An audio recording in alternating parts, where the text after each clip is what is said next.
À 2 heures de Paris par le train, la Seine-Maritime, le 76, offre une belle diversité de destinations et d'activités week-end et vacances, parfois inattendues.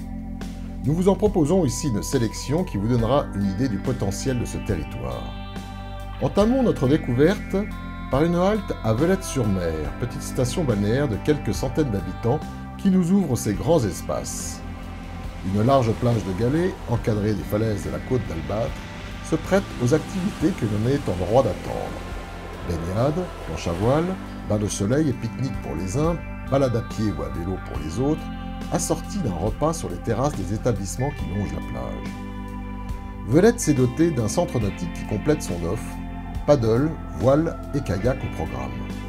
Nous nous intéressons à la dernière qu'on peut pratiquer en mer ou sur un charmant fleuve, la Durdan, aux eaux transparentes, les frisquettes, et au fond émeraude, qui sillonne une campagne préservée de toute construction disgracieuse. Un moniteur professionnel sécurisera vos sorties en famille ou entre amis. À quelques kilomètres en direction du nord-est, faisons escale à Saint-Valery-en-Caux, sympathique bourgade de 4000 âmes, à l'histoire très animée. Saint-Valery fut un port d'exploration lointaine qui menèrent ses armateurs et marins sur les routes de l'Amérique du Sud, au Brésil plus particulièrement.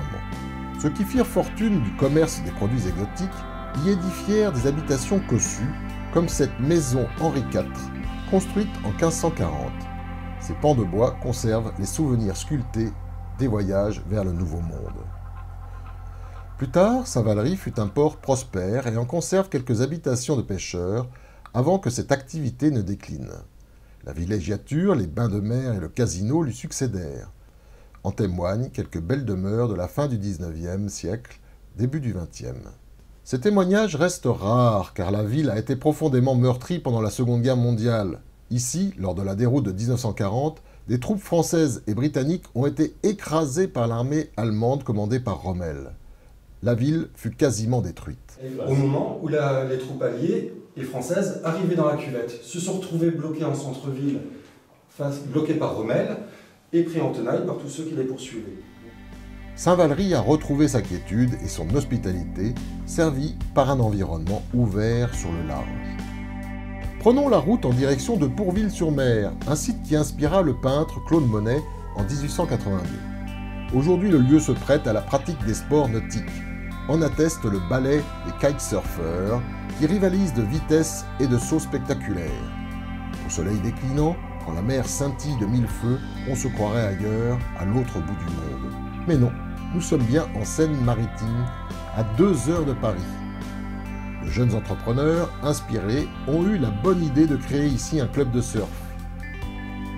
Si le site n'est pas un spot réputé, il est idéal pour s'initier à la glisse en toute saison. Des dizaines de planches sont proposées à la location, des cours et initiations y sont également dispensés. Paddle géant, donc on monte à 8 dessus. On peut faire des courses avec, on peut même prendre des vagues, on peut faire des petits jeux, des combats. Et voilà, donc il faut de la coordination forcément.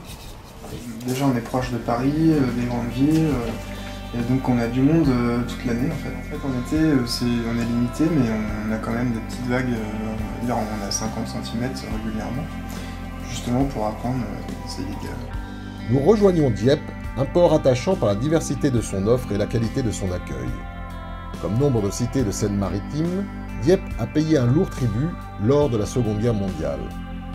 La plupart de ses hôtels et villas remarquables ont été détruits par les bombardements, ainsi que son grand casino d'architecture mauresque. Le paysage urbain s'en trouve bouleversé et hétéroclite. Ici, tours médiévales cohabitent avec des bâtiments sans âme. Il émane cependant de l'ensemble une ambiance sympathique. Le soleil y est sans doute pour beaucoup, mais pas que. La plage est adossée à de larges pelouses où les Dieppois se retrouvent pour taper dans le ballon.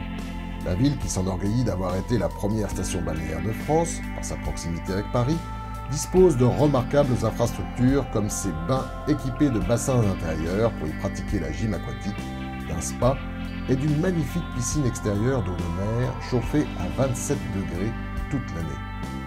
Nous n'aurons pas l'occasion de nous y plonger, mais celles et ceux qui y font des longueurs nous laissent bien des regrets. Cet environnement assez bétonné, convenons-en, est dominé par le château-musée de Dieppe, dont nous vous recommandons vivement la visite. La Seine-Maritime et sa côte d'Albâtre ont inspiré de nombreux peintres, comme nous l'avons vu à Pourville, comme nous l'apprécions ici, sur l'avant-port de Dieppe, immortalisé par Camille Pissarro. D'autres œuvres, qui ne sont pas des reproductions, sont exposées dans les salles du château qui présentent également une remarquable collection d'objets sculptés dans l'ivoire. Dieppe a longtemps été le port d'entrée de cette précieuse matière. 200 ivoiriers, artistes sculpteurs, ont contribué à sa richesse et à sa renommée. Il n'en reste que 2 aujourd'hui. Appréciez les finitions, la minutie du travail et ses époustouflantes maquettes sculptées dans l'ivoire. Le centre de Dieppe est très animé, comme la grande rue qui traverse la ville en direction du port, pôle d'attraction qui nous avait jusqu'à maintenant échappé. Et pourtant, son ouverture maritime a fait la prospérité de Dieppe, d'abord avec les corsaires qui pillèrent les flottes anglaises, puis par la pêche toujours active. Un séjour à Dieppe est synonyme de gastronomie. Le marché aux poissons nous promet de succulents repas, carlets, turbots, Saint-Pierre, homards garniront votre assiette, servis dans des restaurants estampillés pêche dieppoise, sitôt pêché, sitôt mangé, un label de qualité. Avant de reprendre le train en direction de Paris, 2 haltes s'imposent. D'abord, à la Fontaine à Huîtres, sur les quais de l'avant-port, à proximité de l'office de tourisme. Reynald Ferrari, aujourd'hui accompagné de sa fille, nous y réserve un accueil chaleureux et ses gourmandises de la mer. J'ai une cliente qui me demande régulièrement si je suis assorti de partout. Ah. Et alors, la réponse? Eh ben alors, je suis obligé de montrer mon caleçon. Et alors? Est-ce qu'il est assorti? Et elle pose exactement cette question. Et alors? Et alors?